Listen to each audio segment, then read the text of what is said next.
Good afternoon, everybody. Happy Kiwanis Day. And with beautiful weather that is, of course, is going to continue. I'm going to invite Mike to join us in the Pledge of Allegiance. Thank you, President Carroll. Good afternoon, great Kiwanians and guests. Please join me in the pledge. I pledge allegiance to the flag of the United States of America and to the republic for which it stands, one nation, under God, indivisible, with liberty and justice for all. Thank you. Thanks, Mike. Jason will give us our invocation.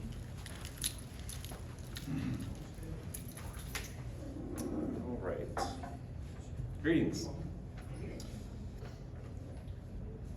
Leave me not in such hours as I may today devote to the reading of books, magazines, internet websites, newsletters, and blogs or newspapers.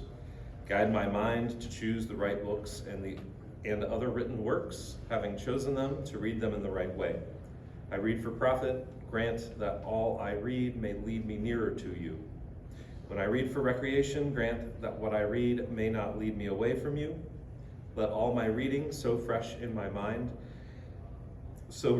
my mind that I may the more eagerly seek after whatsoever things are pure and fair and true. You're welcome. Please be seated.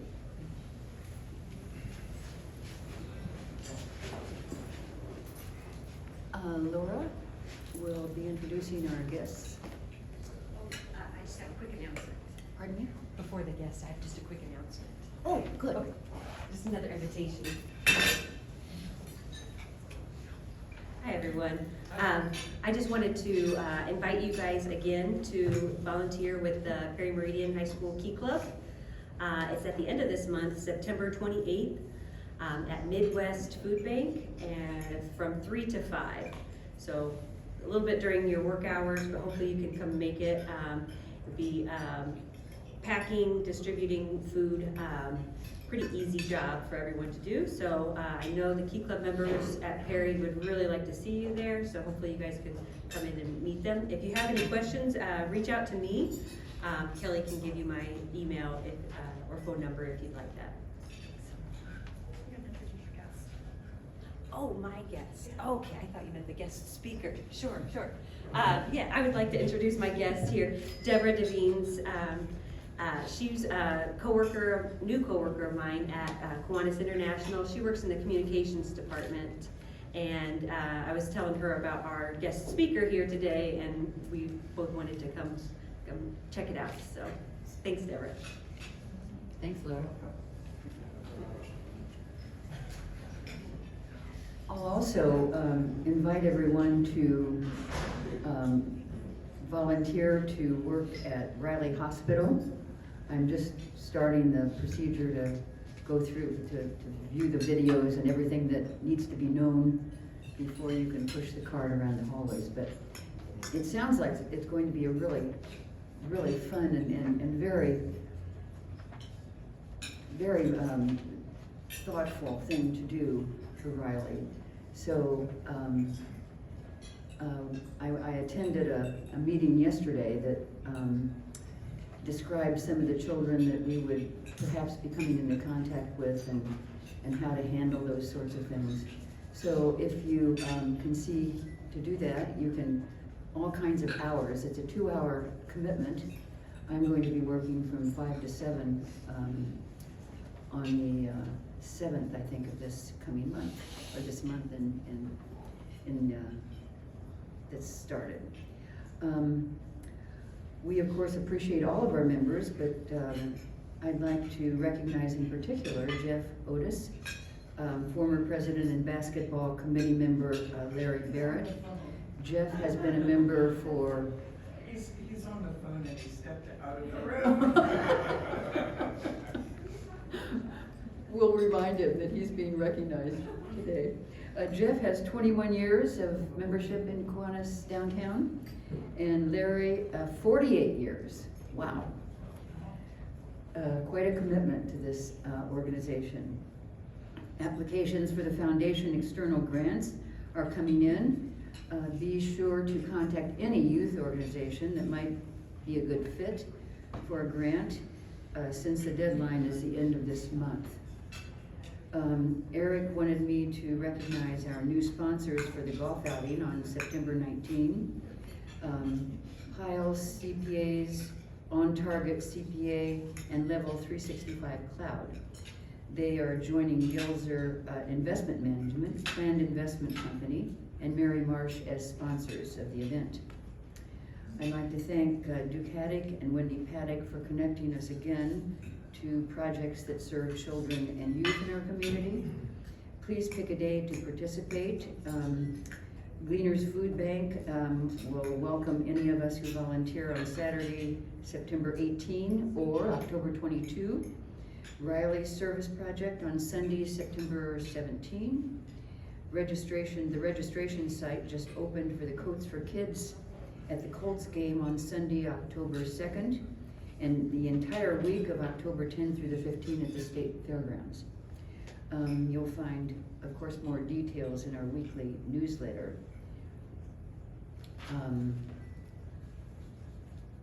So, let's see here. Oh, I'd like to welcome Bethany Warner of the Indianapolis Public Foundation, Library Foundation, to share with us a little about how the Kiwanis Foundation grant supported their On the Road to Reading.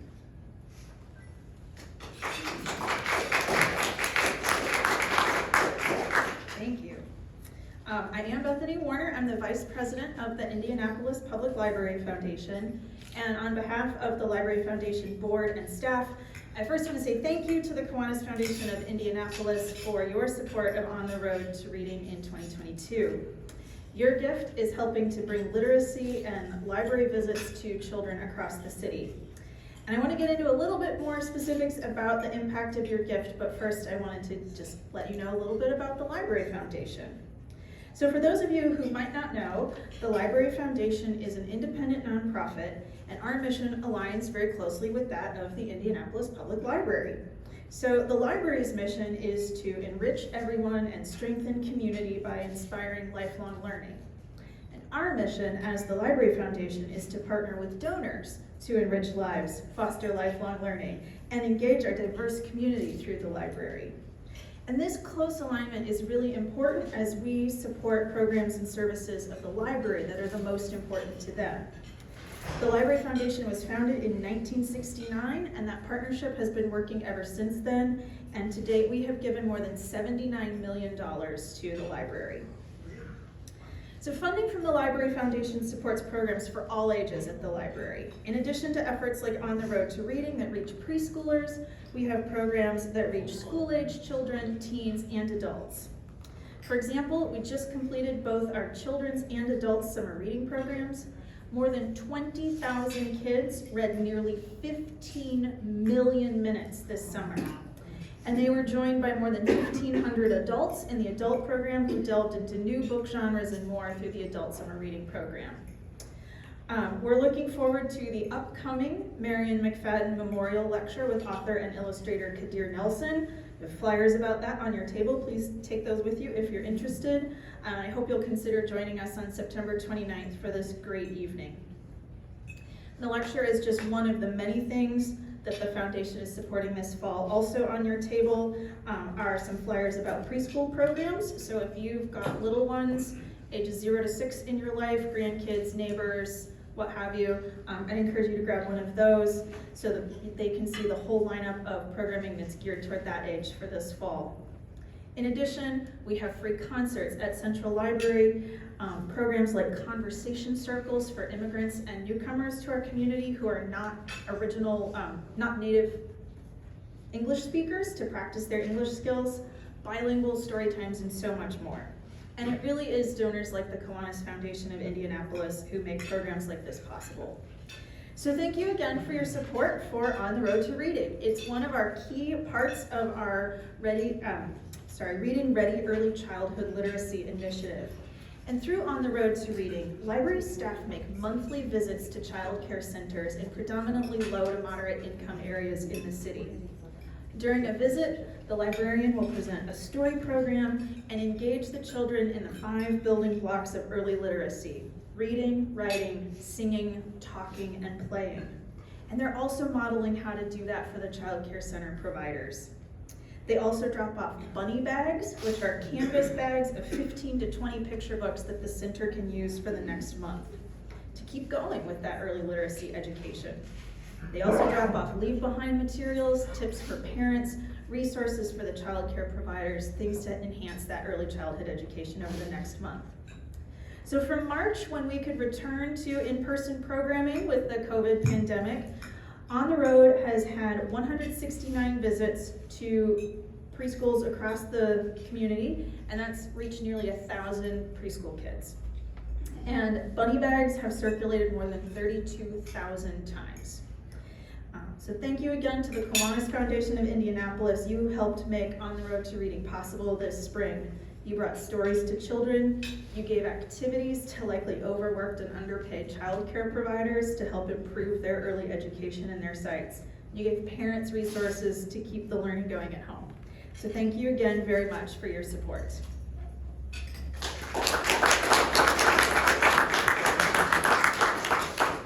Bethany, thank you so much. I have to think that none of us had any idea everything that the foundation of the public library has done for children in this community.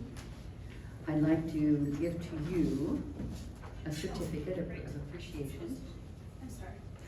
You told me not to leave and then I left. That's okay, you didn't go far. Thank you. And now I think Trina is going to make some announcements and introduce our speaker.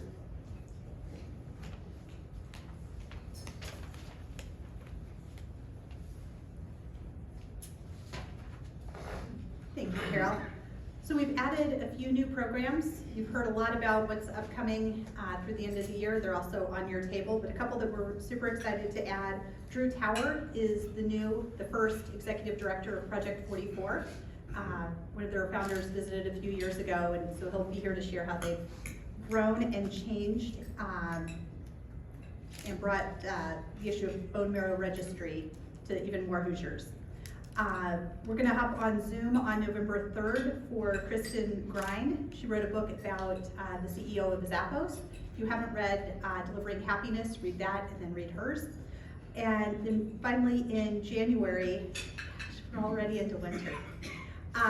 Inez Evans, the CEO of Indy will be visiting with us. It's a good opportunity to bring some guests and see kind of the changing face of transit and some of the continuing needs in Indianapolis.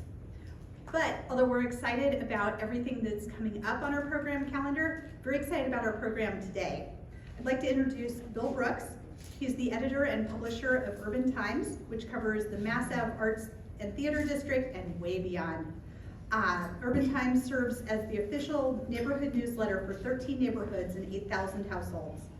The monthly news magazine grew out of the Lockerbie Letter, which is the first place I turn every time I open mine, which he edited and produced from 1996 to 2005.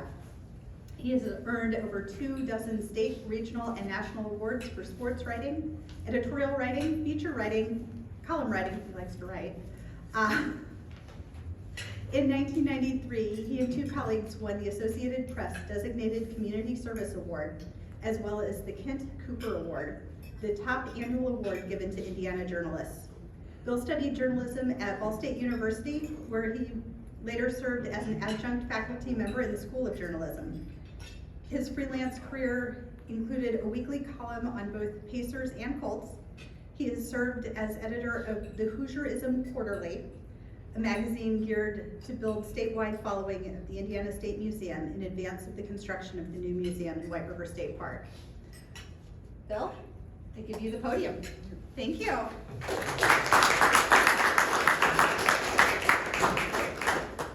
Thank you. How many of you have ever heard of Urban Times? How many of you have seen one? Okay, good. Well, I was going to tell you a little bit more about myself, but evidently that's already been done.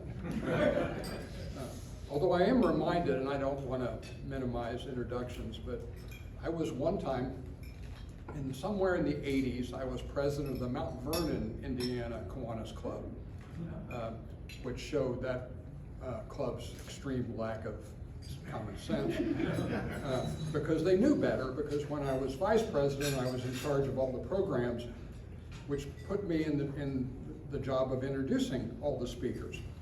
Well, I always worried when somebody said, our today's speaker is a man who needs no introduction, and then they proceed to spend 20 minutes outlining everything on their resume and CV, everything. So, along comes the 4-term mayor of Mount Vernon to speak at the annual meeting, and I introduced him thusly. Today's speaker is a man who needs no introduction. And then I sat down. And Jackson Higgins looked at me and smiled, and he got it.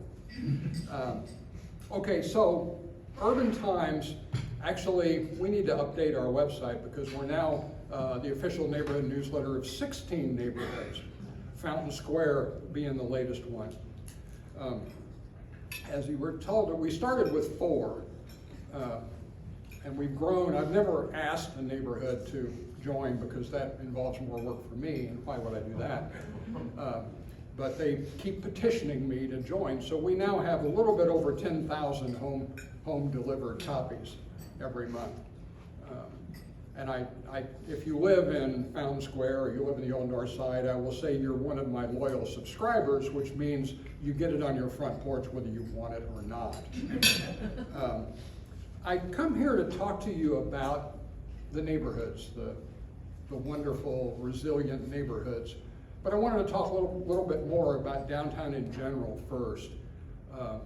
You pick up a lot of things when you live downtown for 30 years and when you run a news magazine. Between those two things, you pick up a lot of information, and those of you who have lived here a long time know that in the early 90s, downtown was a much different place.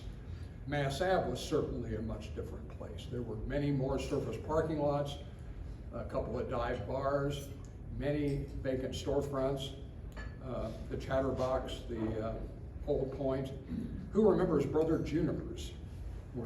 Where much city business, I'm told, took place over the years.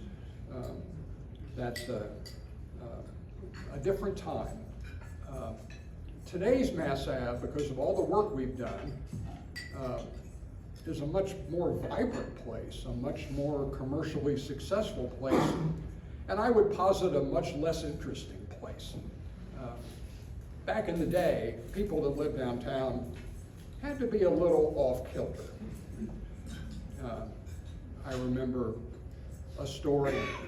Reed Williamson was the president of Indiana Landmarks, in those days Historic Landmarks Foundation, for about 30 years. And when he left in the early 2000s, I had a long meeting with him for a story, and he recalled coming to Indianapolis in 70 or 71 from Savannah, where he was very successful, the hotbed, the anchor of historic preservation in America. And he finds out that there's this newly formed Lockerbie Square People's Club in this historic preservation district, the city's only historic preservation district, and he's thinking, kindred spirits, I can't wait to go talk to them. So he goes to one of their meetings, never got to speak because they spent almost 2 hours talking about the rat problem in Lockerbie. And he's thinking, you know, these people have more serious concerns than philosophical historic preservation issues. So he backed off for a while before he brought that. Those people were just remarkable. The Old North Side had similar people. Just a little background, Lockerbie was named a Historic Preservation District in 1967, and it was the city's only Historic Preservation District for 12 years, until 79 when the Old North Side was designated. Chatham Arch came along in 82. in those early days of the Old North Side, there have been people, Dr. Tom Moat, who's still around up there, Rick and Cindy Patton, who moved recently, only recently in their retirement. Rick and Cindy had a showcase house on Broadway, in the 1500 block of Broadway, that if you drive by it today, you would be just impressed. It looks like the kind of house that could be the cover of Southern Living magazine. Well, when they bought it, back in the day, I forget exactly when, it was cut up into 10 apartments and there were 60 people living there. And the first time the realtor showed it to them, there was a young man sitting on the interior stairwell with a tennis ball playing with the rats. Undeterred, they bought the place, and like 30 years later, I'm asking how far close are you to being done with this place, and they said, we will never, ever be done with this place.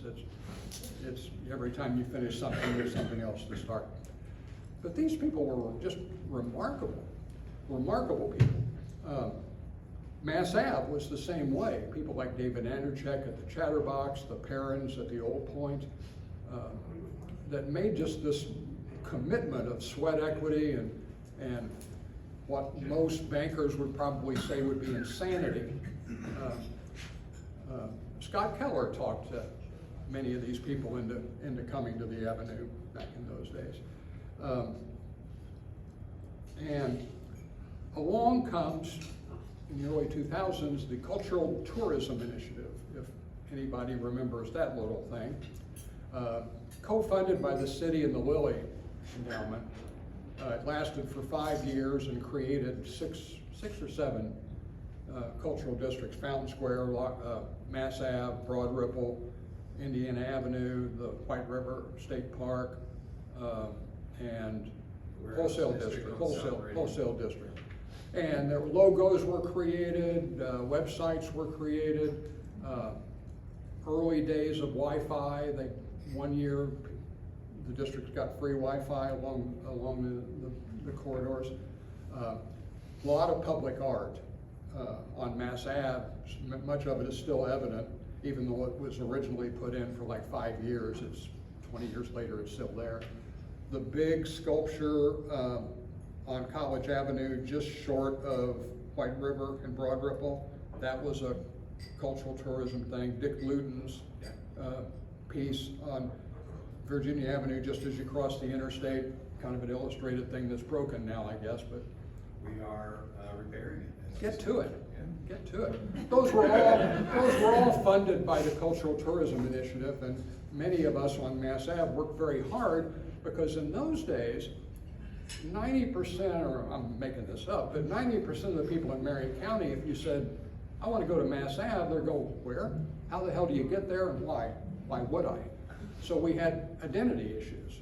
Fountain Square, I remember Linton Calvert told me one time, had been the next big thing for 30 years. Just never happened until basically the Cultural Trail came along. I think that jump-started Fountain Square more than any of the other districts. Mass Ave was a little bit more mature. It certainly helped, but I think it had the biggest impact on Fountain Square. So between the Cultural Tourism Initiative, a lot of just individual entrepreneurship, the city, and then the Cultural Trail. I'm proud to say, and Brian Payne will tell you, that I'm the first guy to ever write about the Cultural Trail, and that's because I live on the street, I'm there every day, and we had we sat in the food court at Circle Center one day, and he outlined this, and this is one of these things, when you're a journalist, and you think, oh, this is cool, I hope you can pull that off, good for you, and then you walk away thinking, no way in hell. And by God, he did it, you know. So these things happen, and it transformed downtown, mostly for the better, but you know, I'm reminded of Lonesome Dove, the TV special with Robert Duvall and Tommy Lee Jones, and they play old Texas Rangers. And in this scene, they're riding into San Antonio, which has stopped being a Wild West town and is now, they're saying, full of clerks and bankers and things like that. And they're just not as excited to roll into San Antonio as they used to be. And one of them says to the other, says, yeah, that's because we kill all the interesting people. Well, back to the neighborhoods. I told you about Reed Williamson. Are you aware of the soccer fields in the Old North Side along the Monon Trail? Well, this is one of my favorite stories about downtown neighborhoods is that field, because this shows the really ingenuity and resourcefulness of neighbors. It was a blank field.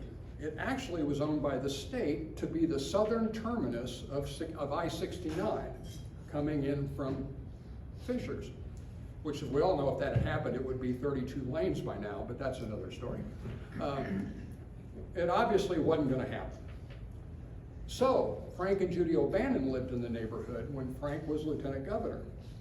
And if you've ever met Judy O'Bannon, you know that this is a woman that gets things done. And so she found that they all knocked heads together. Judy convinces Frank that the Old North Side Foundation should have that property. Now what are they gonna do with it? They got it in one of those $1 a year lease deals or something like that.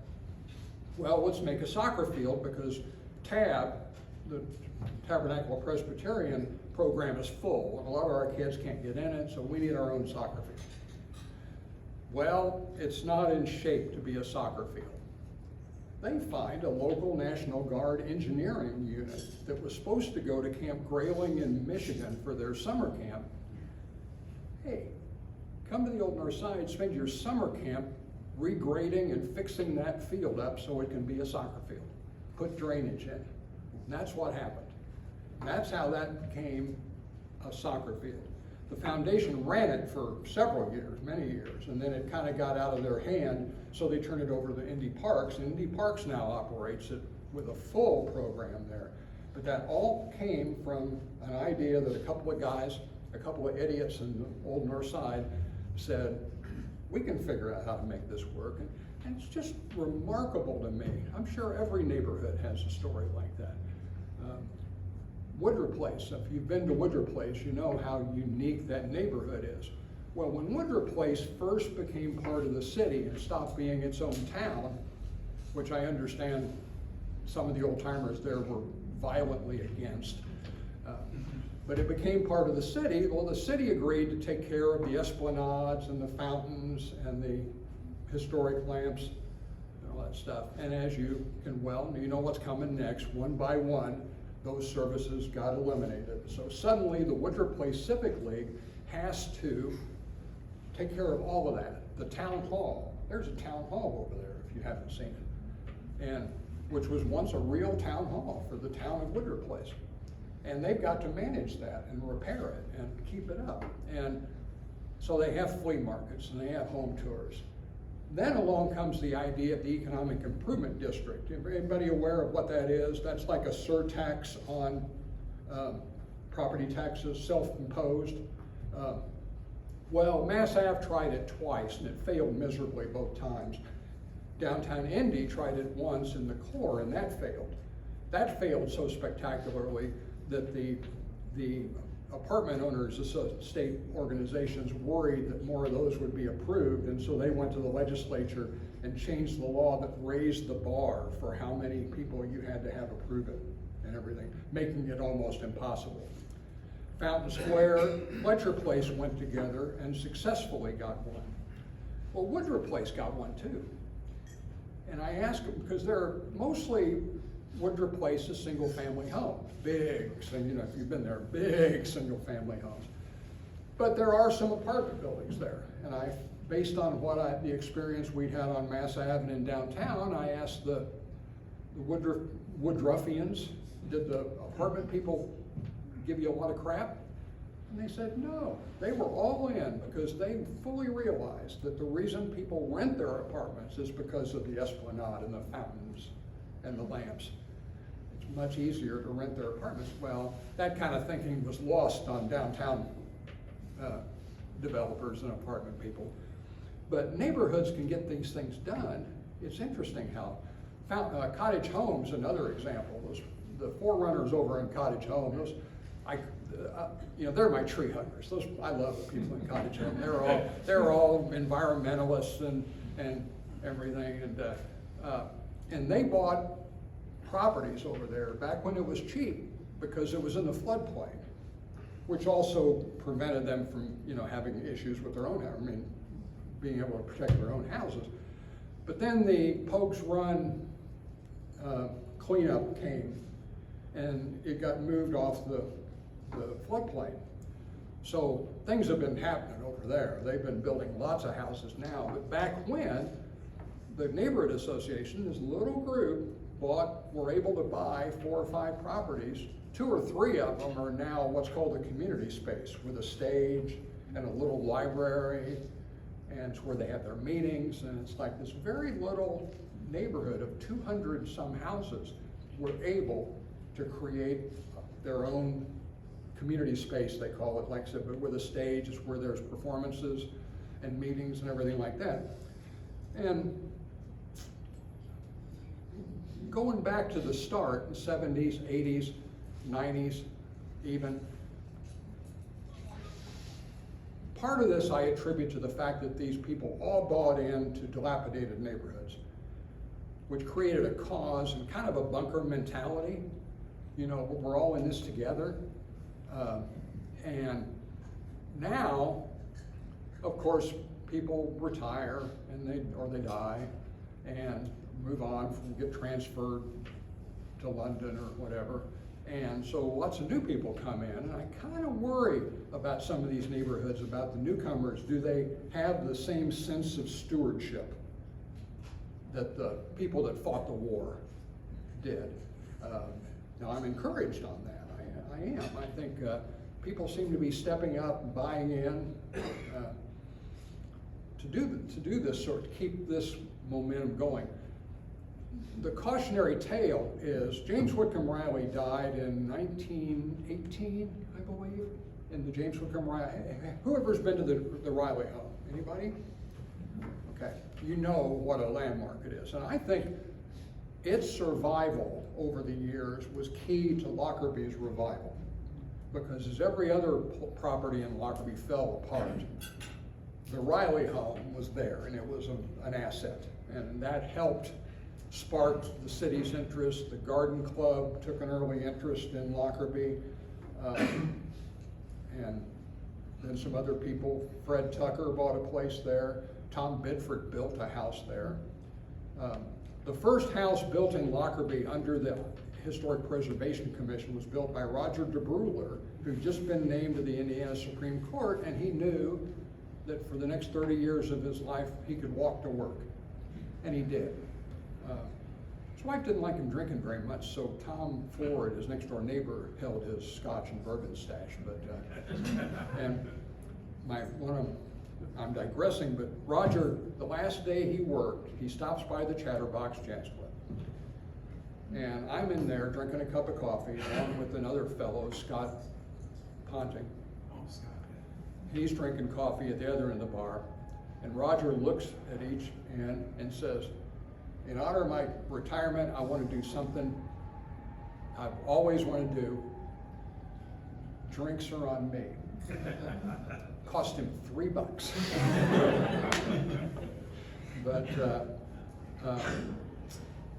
But these people created something, and now it's the job of people that are moving in to understand that. As what I was getting ready to say was, Riley died in 18. In the early 30s, the Lockerbie Methodist Church, former church now, that sits on the southeast corner of East and New York Street. The house to its south was the parsonage. And in the early 30s, this is only 12, 15 years after Riley dies, the preacher at the church refused to live in that house because it was the ghetto. That happened in just less than 2 decades. And it can happen again, you know, so that's what if people think about this, these things need to be nursed constantly. And people tell me Urban Times has a positive role in that. I hope that's true. I do it basically because I don't know anything else to do. That's pretty much all I have, I think. I was warned there might be questions, but I said probably after you've heard me talk, everyone will be done with that. I've got one for you. One's a comment, and one's a question. When the Indot commissioner was here in January, talking about the redo of the interstate exchange, Yeah. he said there was gonna be a big parcel of land that they were gonna be able to give to the park up there, the soccer field. Okay. Have you heard any more about that? No. Okay. But he said there was a chunk of land because of the way it was reconfigured. Right. There was gonna be a chunk of Good, land. yeah, interesting. Well, I know that they had, the Old Northside Foundation has a plan to establish an active playground in the southwest corner of that tract. They've been fundraising it for it now for about 3 or 4 years. I think COVID got interrupted their plans a little bit, but I think actually they have the playground equipment. They just don't have the money to get it in. That's my vague memory of how that's working, but, And then the other thing is, I'm real familiar with the Old North Side. My brother-in-law, bought a house there in '79 from the city. And it had new roof, windows were put in, and doors were secured. And that was it, $5,000. yeah.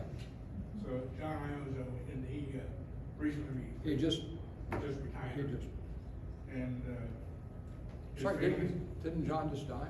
Yeah. Okay. And his family still owns it. But, he was a mover and shaker there, lived across the street from Mr. O'Bannon when he was in town. Yeah, And the house he's actually in is Ovid Butler's original house. okay, So it's kind of neat, and Yeah. we enjoy that section. yeah, it is. How many people knew that Butler University used to be in the Old North Side? And Irvington, of course. City's history is pretty interesting. Can we assume you're looking for story ideas, and if so, tell us the types of stories or ideas you're looking for? Well, Or ones you're not looking for? well, Urban Times, of course, about a third to half of our news haul is taken up with the neighborhood news that's forwarded to me every month for me to massage and work into a layout. Other stuff is, second biggest chunk goes to what we call playgrounds. It's cultural and entertainment news. Then development and new business. We have a history columnist that's been on board almost since we started, my dear friend Connie Ziegler. And now retired from everything except writing my column and living in Providence, Rhode Island. But the internet's a wonderful thing, isn't it? And I will say something else is, of course, COVID had an impact on our business. My news hole went down quite a bit during COVID and still hasn't bounced back. I joked over the years that when the newsletter goes to press, and I've got a little breathing room, week or 10 days to chill and not do a lot but plan, that I'd have 10, 12 ideas for what you think of as substantive stories, and I'd get 4 or 5 of them done. Now I still have this 10 or 12 story ideas. I'm lucky if I get 1 of them done. Plus I also I can't afford to create that news hole anymore. Any publisher worth his salt will tell you that what you do in a profit-making publication is you figure out how much paid advertisement you need percentage-wise. My last newspaper job at Newcastle, we got roughly 50% of the whole. So if the ad department sold 20 pages worth of advertising, we had a 40-page newspaper. Easy peasy, okay? Well, not me. I'm a news guy. And I do think this served me well in building a reputation is I took all the news we gathered and all the ads, put them together and said, oh, 60 pages. When maybe there was enough to pay for 52 or 56. It didn't mean I didn't make money, but it didn't mean I didn't quite make enough money to buy a yacht. Or a rowboat even, but so I'm just interested always in stories that affect the people that live in our neighborhoods, certainly. I try to keep it very uber local, okay? RIFRA came along, and I'm very supportive of gay rights and have many, all my friends are gay, live downtown Mass Ave, but I couldn't get into that topic very much because it's too universal. And plus the Star and IBJ and everybody were blanketing it to a degree I never could. The Afghan war, somebody told me, Mike, you know, we have 2 kids from Woodruff Place fighting in Afghanistan, you need to cover the war. No, you know, no, I can't, you know. If they come home and there's a story in there, I'll be happy to do a story about them.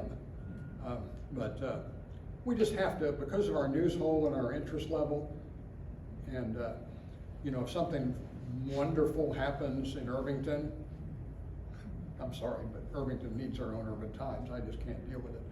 Now, a couple of times they have like a home tour, you know. Urban Times people are kind of home tour fanatics. So if there's a historic district having a home tour, I'll put it in there. But it's kind of a case-by-case thing, really. But You'd rather receive them and then make a decision that isn't appropriate than to not get it at all. absolutely. I can't. I don't want the day before we go to press to go, oh crap, I got a half page to fill. Where am I going to find that stuff? I'd rather have the stuff and tell you, nah, I don't want it. Or well, we do have a website, and we do not put Urban Times material on the website per se, because it combats with our paid advertising in print, and I've never been able to figure out how to make any money on the website. What we use it for is mid-month reports. Something comes in, some wonderful art exhibit comes in, and it comes in 2 days after we go to press, well, I can drop it on the website, you know, and do that. All of our copies, ever since 2005, every copy we have fully searchable is in the Indianapolis Public Library's digital collection. So you can find any, you know, you could look up Urban Times, type in Halstead, and it'll tell you that you've never been in Urban Times. But, and speaking of Urban Times, I didn't do this planning very well. There's some Urban Times sitting right there in that bag. Anybody wants to take it. This is what the current issue looks like. Kind of fun talking about the coal project over there. That was such a big project that it was in the Star, it was in IBJ, and from a competitive standpoint, doesn't bother me. You know, we're like 2 weeks or late to the story, but I can spend more time talking to the neighbors about what this impact has on us as much as what it does for downtown redevelopment. So we got a couple input from a couple of sources and approached it that way. And then down the road, we might do a history piece on the coal. And once upon a time, the coal competed with Cadillacs. You know, it was a hot car. And everybody knows that story, I'm sure. Indianapolis was a hotbed of early automobile manufacturing. We just lost to Detroit and mass production, which led to so many auto-related industries in Indianapolis, because there was all those people that lost their jobs when the Stutz collapsed and the coal collapsed, and Marmon, all those people. And so they had these skills, so they started their own little enterprises. Mike? I actually heard from a very reliable source that Indianapolis turned down the opportunity to be Detroit. And local bankers said, we don't. Well, of course, yeah, it makes sense. It makes sense, yeah. Yeah, kind of like interstate, cross-county banking, huh? Things like that. But that's a whole interesting other story. That there's so many. Indianapolis has been around long enough, of course, to have some really interesting stories. 2 questions. Yes. One is, how often do you publish each one? Is it weekly or Monthly, except for January. We do not publish in January, which means I don't work in December, basically.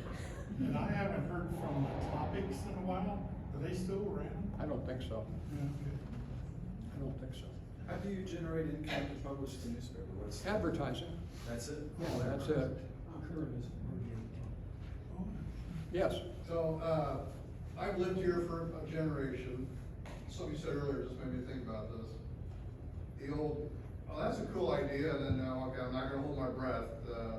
Sometimes it comes to fruition, Yeah. but one of the things that's come up, it comes up every couple of years, is looking right over your shoulder. The circle. I'm just asking for your opinion. Have you ever heard of any urban planning, seen any designs where you're like, okay now, maybe someday this will be something other than. Yeah, some things have bubbled up. And unfortunately, the best ones, the best ideas that I've heard, I don't know that there's been advanced to the design phase, certainly. It's not that anywhere close to that. Because what happens is, one particular project involved cutting off traffic on half of the circle. Well, that affects this building, it affects the symphony, it affects the church. The businesses, you know, Emma's, they can deal with it, but these 3 or 4 entities right here would have a hard time with it. So that kind of put a cramp on one of the ideas. There is, though, some infrastructure plans for the base under the monument is gone to hell. And the other issue is that it requires the city and the Indiana War Memorials Commission to work together, and that always hasn't been a warm and fuzzy relationship. So that's that. But I don't know specifically lately. The video show at night that was implemented last year, that there was a lot of headbutting on that too, including with historic preservation because of the gadgets they had to put on top of the buildings within sight of people on the street. And so, but they're on their way to working it all out and everything. So anyway, anything else? I just wanted to say, I've always liked, anytime we go to lunch, you know, around the neighborhoods, and I got a glimpse of the New Urban Times that it was out. I always liked the fact that what you said about the type of news that you have and the angle that you can pick up on those stories, it's the reason why it's great. You know, it's the one thing that I think has allowed it to continue and for people to be so supportive of it. The other thing that's real cool was the fact that for your neighborhoods to be a part of it, that there was a home delivery angle that you had, like you had to have so many homes that you would actually deliver to, which I think is just another, it's really kind of just another grassroots reason why people are into that, and it just kind of shores up and shows why and how you're so integrated with the community. And it's not just about the money. I mean, that's important. That's how it keeps going, but it's really about the community and the people, and that's just what's cool about it. Yeah, we like to see that. Yes. Yeah, as what I really didn't say is for a neighborhood to join, they get a free newsletter. You know, like now Fountain Square is up to 1,500 copies. They get dropped on someone's porch toward the tail end of a month prior to the cover date. They send me the news. I give them the platform. Their payment is home delivery, and that tells my advertisers that these things are more likely read than thrown in the trash. Because I could print a free publication and print 14,000 copies like we're doing now, and who knows, you know, they could all end up in the dumpster, you know, but having 10,000 home delivered kind of impresses advertisers. Plus, most of our advertisers have connections to these neighborhoods, so they know. They don't have to be sold on what Urban Times is. You did color. You used to not do full, I don't know if it's full color now, but you had less color, like cover. Well, we didn't start, in the Lockerbie letter, we didn't start process color until about the last 3 issues. And we've been full color ever since 2005. I have to pay for that, so like for 44 pages, I think 28 of them have color on them. The others are black and white, and that involves, well, what I tell people is putting Urban Times together, or any newspaper, is making 100 square pegs fit in 100 round holes. And Star doesn't carry it, but you know Frank and Ernest comic strip? Does anybody know that? Well, Frank and Ernest were usually portrayed as a couple of bums, and one day, this is many moons ago. By the way, Frank and Ernest cartoonists are from Terre Haute, by the way. Indiana's kind of been a hotbed of well-known cartoonists over the most of the 20th century. But Frank and Ernest are sitting there, and one of them's sleeping, the other one's reading a paper, and he goes, you know, isn't it amazing how every day there's just enough news to fill a newspaper? So, thank you.